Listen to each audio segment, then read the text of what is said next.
8 فوریه سال 2023 پرزیدنت اوکراین ولادیمیر زلنسکی با هواپیمای نظامی قوه‌های هوایی بریتانیا وارد لندن گردید. او را در فرودگاه نخست وزیر بریتانیا ریشی سوناک پیشواز گرفت. زلنسکی ضمن ملاقاتش با سوناک هدف سفر خود به این کشور را چنین شرح داد: بریتانیا کبیر یکی از اولین کشورهایی است که برای کمک به اوکراین شتافت. از این لحاظ من تصمیم گرفتم برای اظهار سپاس به مردم بریتانیا و نخست وزیر خودم شخصا بیایم.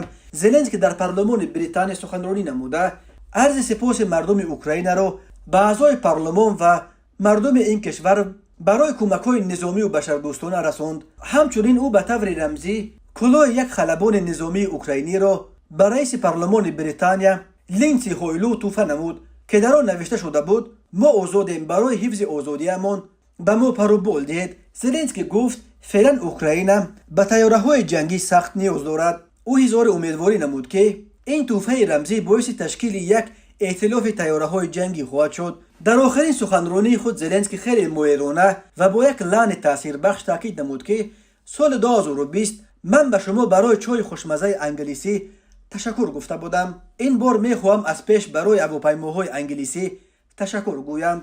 همچنین او ضمن این سفر با شاه کارل سه نیز واخوری انجام داده از تمرینگاه نظامی بریتانیا که در آن نیروهای اوکراینی آموزش میگیرند دیدن کرد. در پی این زلنسکی لندن را با قصد پاریژ با قصد واخوری با پرزیدنت فرانسه امانوئل ماکرون و صدر اعظم آلمان اولاف شولز که او را در قصر الیسه منتظر بودند ترک نمود. پس از واخوری با زلنسکی رئیس جمهور فرانسه گفت که فرانسه به اوکراین کمک خواهد کرد تا در جنگ غالب بیاید. اوکراین میتواند مطمئن باشد که فرانسه و هم پیمانانش حتما تا شکست روسیه در میدان جنگ به اوکراین همه کمک را میکنند. صدر اعظم آلمان اولاف شولز نیز در سخنرانی خود تاکید نمود که چقدر ضرور باشد آلمان آماده است به اوکراین کمک کند. در این جنگ نباید روسیه غالب گردد.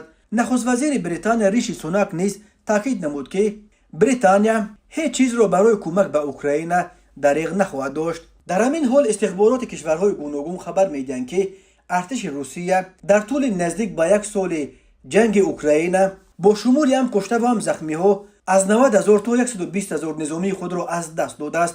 روز 9 فوریه سال 2023 سامانه نیکی با تکیه به منابع خود در استخبارات ژاپن نوشت که در مدت یک سال جنگ روسیه در اوکراین 20 ژنرال خود را از دست داده است. اینستیتوت آموزش جنگ اینچنین از بیسری محبوسان مجبوراً به جنگ فرستاده شده حرف زده. محبوسان آنچه که فرماندهان ارتش روسیه از آنها انتظار داشتند برآورده ساخته نتوانستند. در همین حال اوگنی پریگوژن مالک شرکت خصوصی حربی واگنر روز 9 فوریه خبر داد که جلب زندانیان را برای فرستادن به جنگ اوکراین بس کرده است.